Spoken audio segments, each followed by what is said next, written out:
Hi everybody, my name is Sharon Price and I am the Executive Director for your Community Action Council. This is the year of the Unapologetic Woman, and we're celebrating phenomenal women all across Kentucky who make no apologies for their perspectives or the impacts that they're making in the communities. Today we're celebrating the fierce Melynda Jamison, the Executive Director of Casa, who unapologetically is helping children all across Kentucky and changing their lives. Unapologetically Woman, Melynda Jamison, that's you. Welcome. Thank you. Excited to be here with you, Sharon. I'm glad to have you. I'm so happy to be celebrating. So tell us, what is CASA? Absolutely. So it's a nationwide nonprofit that stands for Court-Appointed Special Advocates. And what we do is we use trained and supervised volunteers that advocate on behalf of abused and neglected children that find themselves in the court system. So this has been a crazy year for everybody. How has COVID impacted your work? Yeah, in a few different ways. First, our CASA volunteers are often appearing in court virtually through Zoom and in different mechanisms, as well as a monthly visit with the child or children on their case, and some of those visits have had to happen in an electronic or virtual format as well. So FaceTime, Microsoft Teams, Zoom. Some of our residential treatment facilities are on lockdown, so it has to be phone calls or virtual format. And some of our volunteers have still been able to do socially distanced visits where they might meet outside, or porch visits. And we even had one volunteer that played tic-tac-toe through window markers. So the child was inside the home, they were on the outside, and they communicated through the screen door, which I thought was interesting. That's pretty cool. So our CASA volunteers are creative people. But another way that has really changed the environment that we are in is 2020 across the Commonwealth saw a significant decrease in the number of child abuse, child neglect petitions. Now, we'd like to celebrate that and say, wonderful, Kentucky has less child abuse, child neglect. But we know in times of stress, such as in the pandemic, that unfortunately child abuse and neglect increase. What we also know is there was about a 20% decrease across the state. Lexington, not immune from that. Teachers tend to be the #1 reporter of child abuse and neglect, and so with schools closed or virtual format, there's just not as many eyes on children. Same with telehealth visits. So counseling, medical visits, a virtual visit, you don't always see everything that you might notice in person. And so that is a big change that we've seen and experienced in our work, and encourage people to be aware of their surroundings, and if they see potential abuse or neglect, to report that.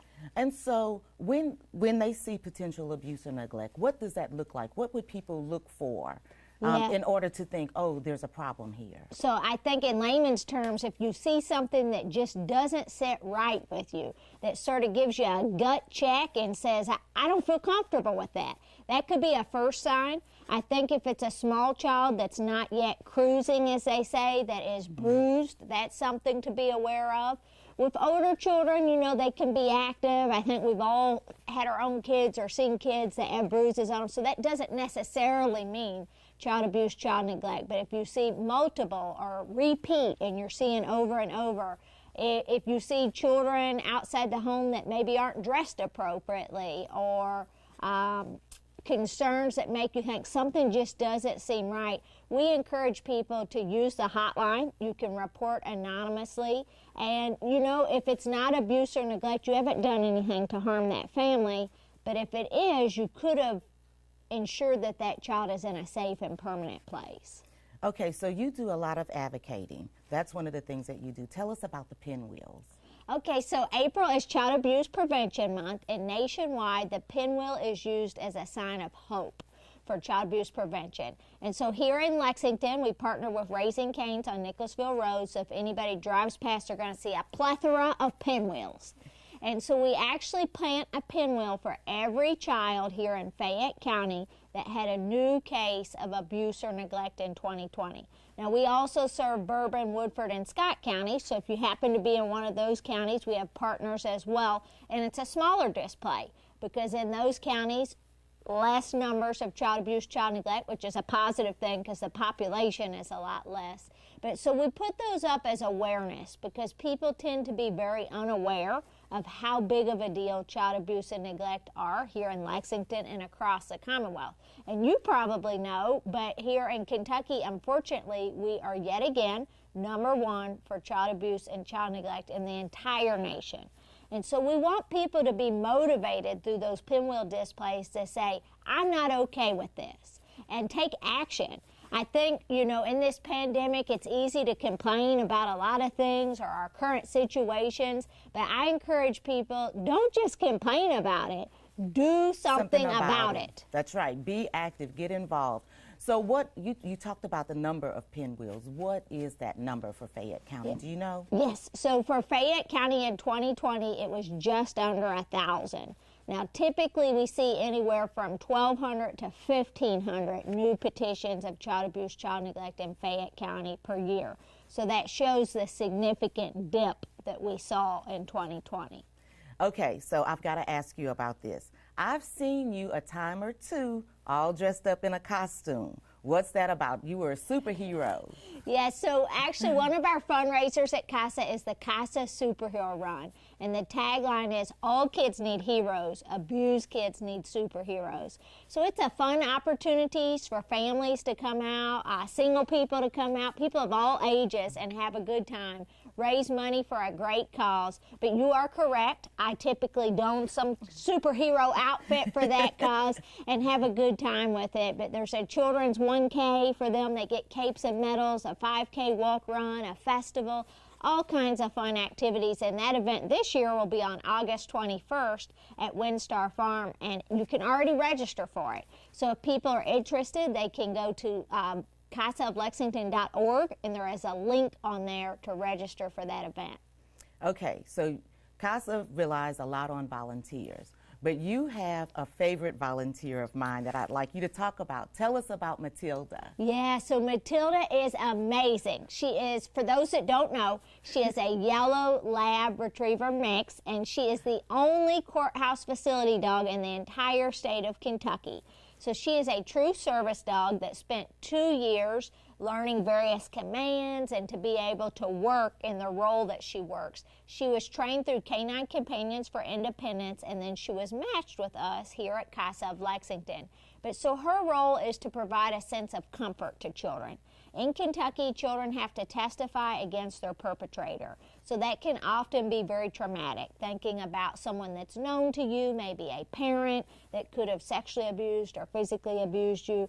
That can add more trauma. Well, Matilda is trained that we can turn her leash over to the child. She can downstay for up to 4 hours, not move, not make any noise, but be a sense of comfort. She knows over 40 commands. We can give the command and she'll lay her head right on the lap of the child until we ask her to release. And so we had one young man who was 12 years old that was going to need to testify against his abuser. And he thought about it and he said, well, if Matilda can go with me, I will.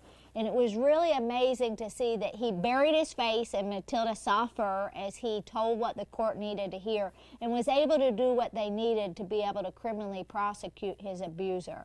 But Matilda provided that sense of comfort for him. She also goes on home visits to meet children. We've had a call from the cabinet when they were needing to remove children from their home. She went to help relieve some of that trauma and anxiety. She can go on medical exams or forensic interviews if needed. If a child has to have a sexual abuse exam to substantiate sexual abuse, she can go. And really just provides a sense of comfort. In the courtroom, when we're in person, one of our judges says, Matilda's great for everyone, not just the children, for the judges, the attorneys, the bailiffs, the parents that are there. No one wants to upset Matilda, right? Right. And so everybody sort of wants to keep the calm, and she does provide a sense of relief. She is a true rock star, and right now, she is in the running for American Humane Hero Dog Award. And if she wins, she will be featured on the Hallmark Channel. So again, if people head over to our website, you can vote for her once a day. There's no cost. And we hope to bring that award home to Kentucky and to Lexington. Well, I'm cheering for Matilda for sure. Okay, so I'm going to switch gears on you just a little bit. This isn't where you began where your story began. Tell us a little bit about when you were in college. I understand that you were a manager for the University of Kentucky women's basketball team. How did that help you along your journey to get to where you are today? Yeah, absolutely. So that actually opened the door for me to be able to become a student at University of Kentucky. So I'm a first-generation college student, so that was a wonderful opportunity because it provided some scholarship funding. And in serving as a student manager, I had the opportunity to help with recruitment at certain points, and that's somewhat like event management in some degrees. And now I find myself that's perfect for you. in a nonprofit role, so that was a great experience. Also, it opened up a door for me to travel to places here in the States. Being in the Southeastern Conference, we played lots of schools in different states that I'd never had the opportunity to go to. And you experience culturally different components, and I think that was a wonderful experience for a girl coming from a small farm town that hadn't experienced a lot to have that opportunity. And so it was really a wonderful experience that also introduced me to a lot of people, that then opened a door to graduate school, that then opened a door to my first job with City Council. So it's interesting how networking can really play into our stories and what we find ourselves doing. So tell us about your work at the City Council. So when I finished graduate school, I answered an ad that was in the Herald-Leader to serve as a legislative aide for a council member. And it was Councilmember Linda Gorton, who we now know is the mayor of Lexington. And so I was offered that opportunity in that position and went to work for her, and so got to learn about all of the divisions of Lexington Fayette Urban County government, how they interface. I got to work on policy some, and got to work a lot on the behalf of constituents. And so we know that's our community members, and so got to do everything from serving them to ensure that neighborhood parks were offering programming. During that time, I learned a whole lot about stormwater. So we had a visit from the EPA and had to improve some standards around here. So never in all my years did I think I would learn so much about engineering and stormwater. All right. We worked on food trucks and the Itinerant Merchant Task Force, but really had a lot of unique opportunities to meet the amazing people of Fayette County and learn about our local government. Okay, so you're continuing on your path. Talk to us about the Pioneer Playhouse, because you're the chair of that board. Yeah, so I believe in giving back to our communities, whether that is through your day job that you find yourself doing, through volunteer work, serving on boards that are a vibrant part of our community. And so in Danville, Kentucky, there is a program called Pioneer Playhouse. It is the oldest running outdoor theater in Kentucky, and it is theater under the stars. And it takes place every summertime. Actors and actresses are brought in from around the country, from Los Angeles, New York City, other places, and you have very quality acting available to you right in Danville, Kentucky.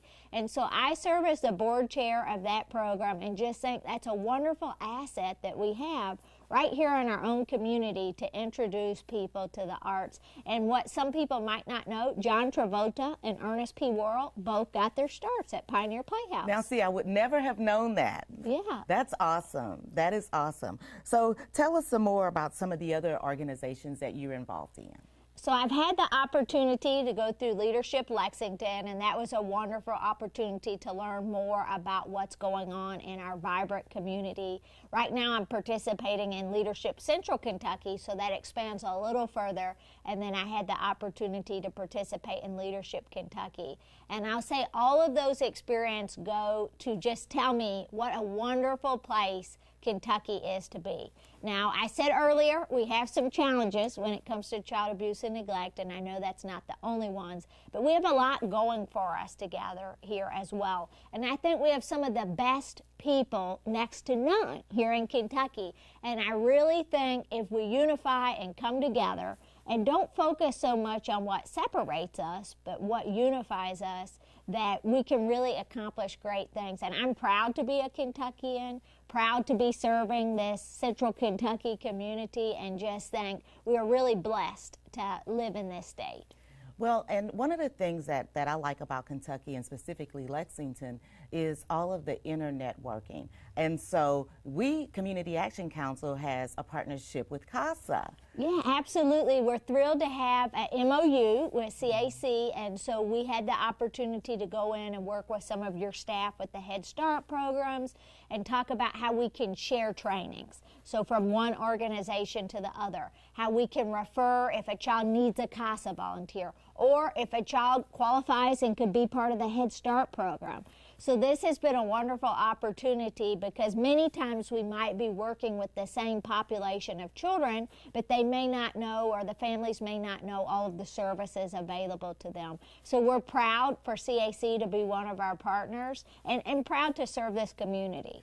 Okay, so your relationship with our Head Start program didn't start here. There's a fun fact about your connection to Head Start. Tell us about that. So a fun fact, so growing up when I was in middle school, my dad was actually a school bus driver for the Head Start program, and I have many fond memories of stories he would share being a male. I think in both of our industries, Head Start and Casa, unfortunately we don't have the same amount of men that show up to serve in these roles. Right. And about half of the children we serve are males. And I think all the time about how amazing it could be for these children to have strong, positive male role models, because many don't have them at home.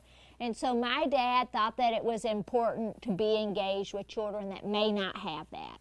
So another fun fact, from birth to 5, I actually grew up in what we would now call a residential treatment facility or group home alongside my biological parents. So from an early age, I saw children that found themselves in the system due to no fault of their own. Right. My dad saw that many of these young men did not have positive role models. And so as life changed for him and as the years progressed, he had a desire to go back and to work with the Head Start program, to work with young children, boys and girls. And so he served as a school bus driver and was in Head Start during the day working with those children. So a lot of positive memories about that program. Melynda, thank you so much for joining us today. Is there any final words you'd like to share with us? Well, like we talked about, I'd love for people to find your niche. Find the place that you can make a difference. It might be through CAC. It could be with Casa of Lexington. It could be something completely different. But I firmly believe if we each work to make the world a little better place, that together we can do that. So if somebody wants to volunteer one last time, tell us how to do that. Absolutely. They can go to our website at www.casaoflexington.org. They can call the main office at 859-246-4313, and we can get them more information, or they're welcome to stop by the office. We'd love to see them. Thank you so much for being with us today, Melynda. Continue to join us as we celebrate unapologetic women all across Kentucky, just like Melynda, coming to you soon. Everybody take care.